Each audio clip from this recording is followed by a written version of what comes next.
and the Wolves, they both answered their call with their seasons on the line. This is the best time of year, and we're here to get you set on NBA Today. The Timberwolves with a convincing dominant win, and this series is now 2-1. I was super happy about the physicality that we brought and the energy that we brought. All the chants about Wolves in 6, Wolves in 7, we still down 2-1, so we got to be ready to win the next game. They're looking for the knockout. I know you guys roll your eyes when they say no lead is safe, but no lead is safe. And New York's got the lead. Grit and continuity. This team is special. New York 106, Indiana 100.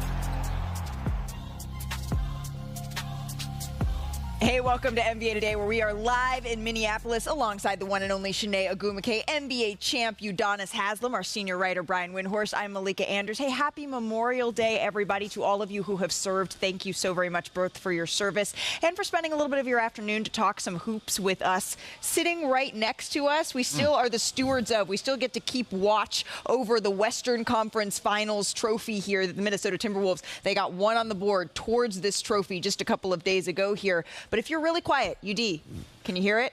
Can you hear Stephen A. Smith still celebrating down the streets here in Minnesota in solidarity dancing, with ice cream. New York faithful? Because this is what happened in Indiana last night. This is when you thought they had us in the first half. Not gonna lie. Karl-Anthony Towns, he drives. This was actually a whistle on Halliburton, but after a review, you see Towns pushed off here. The Knicks committed 16 fouls in the first half, their most in any half this season, and Towns heads to the bench here, Brian, in some foul trouble.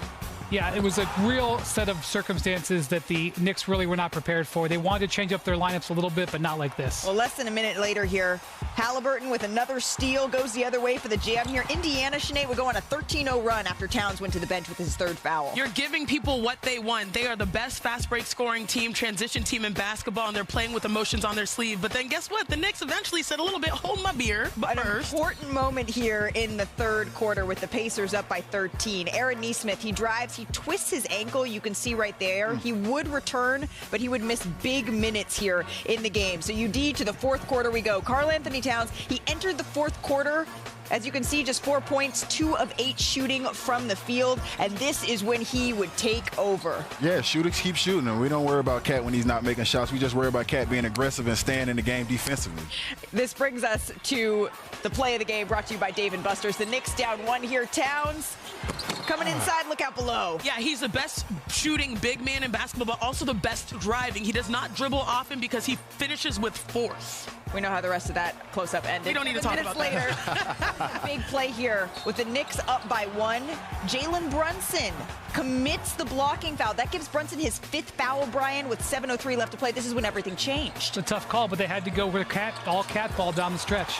This was big bodega. Karl-Anthony Towns, 20 in the fourth quarter. They're the second most by a Knicks player in the fourth quarter of a playoff game in the last 25 years. That's what that base is saying here. So Brunson would re-enter the game with just a minute and a half left, essentially. Tough put floater. the finishing touches on this. Tough floater with the left. That's an unguardable shot for him. Still a chance, though, for Indiana. And we've seen these shots go in, but I was with Brian. This is the moment he said, you know what?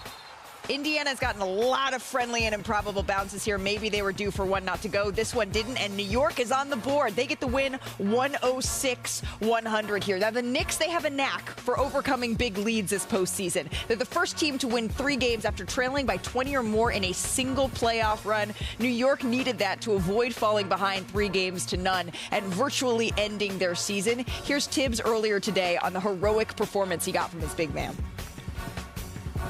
The guy's averaged a lot of points all season long, so I don't think it's anything new.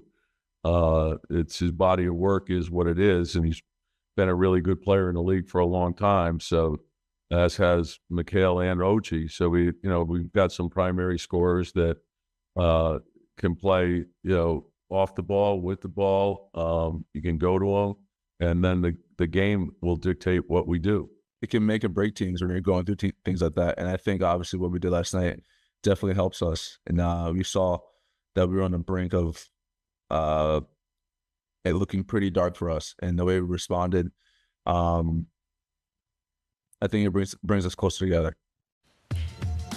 That availability coming from an undescript basement somewhere. I like it. Here was the cover of the New York Post this morning, though. It reads, "Chokes on you." A picture of Karl Anthony Towns, though. Sinead, there are the types of performances you do not forget. I do not think we will be forgetting this one from Cat anytime soon. What stood out to you the most? Karl Anthony Towns, Big Cat, finally found his claws. He finally found his claws in the fourth quarter. Again, 20 points in that frame, matching the entire Pacers squad. But there are a few plays that I truly loved with how he was aggressive, and it was on both ends of the floor. So as I take you to the tape, first of all, he secures the rebound right here. All right, nobody's there for the outlet, so he's pushing the ball. He has vision. Most people are so worried about his three-point shot. When he crosses over half court, what does he do? He keeps his eyes up. He finds Delon Wright available. The paint is wide open, throws a dime. 22 out of 26 points scored or assisted by Cat. Now let's get to his bag. This play was great because what you notice is that without Brunson on the floor, oftentimes they found this solution that they use even with him in the matchups,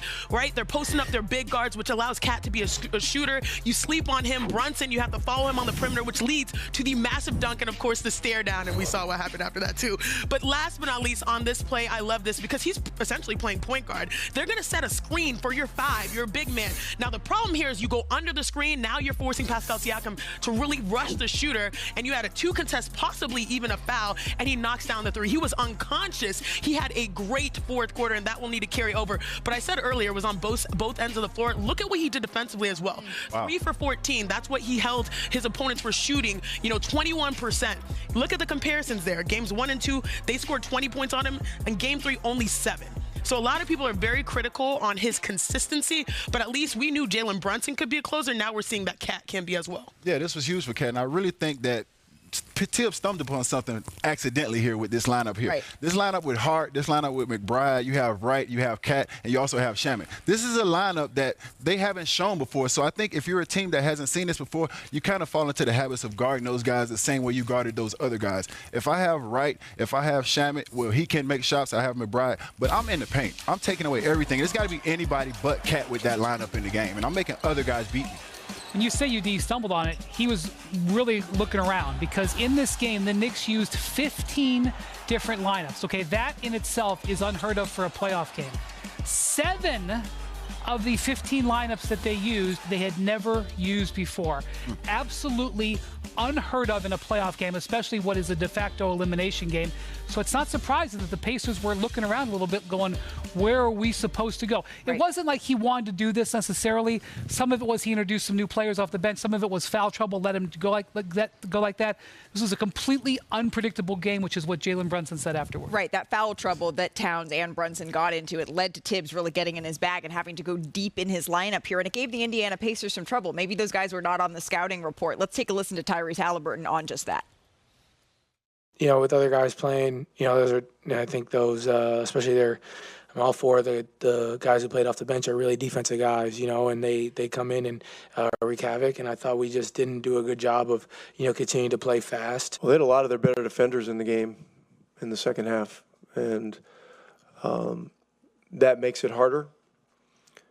And so, you've got to grind defensively to get rebounds, and there's a different element of grinding when you're going against their better guys.